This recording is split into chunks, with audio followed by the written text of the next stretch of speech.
చాలామంది తమ ఆస్తి అందు నమ్మకం ఉంచుకుంటూ ఉంటారు. కొంతమందికి ఆస్తి ఏం చేయాలో తెలియదు. ఒక ధనవంతుడు ఉన్నాడు, వాడు తింటున్నాడు, త్రాగుతున్నాడు, ప్రశస్త వస్త్రాలు ధరించుకుని హ్యాపీగా ఉన్నాడు. లాజరు అయితే పేదవాడిగా ఉన్నాడు, కష్టపడుతున్నాడు, బాధపడుతున్నాడు.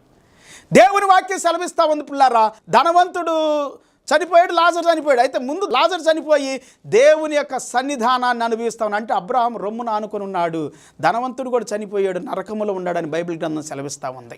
చూడండి ఎంత భయంకరమైనటువంటి దుస్థితిలో ఉన్నారు పిల్లారా.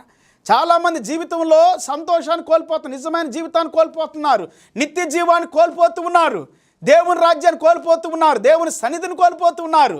వారి ధనాన్ని నమ్ముకుంటున్నారు, ధనమే అన్ని సర్వం అనుకుంటూ ఉన్నారు. ధనం ఉంటే చాలని అంటారు కొంతమంది. కానీ ధనము దేవుడిచ్చిన ధనాన్ని పేదలకు వాడాలి, కష్టంలో ఉన్న వారికి వాడాలి, అవసరతలో ఉన్న వారికి వాడాలి. యేసు ప్రభు చెబుతుంది అదే, ధనవంతుడు దేవుని రాజ్యంలో ప్రవేశించుట కంటే ఒంటె సూది బెజ్జంలో దూరుట సులభము.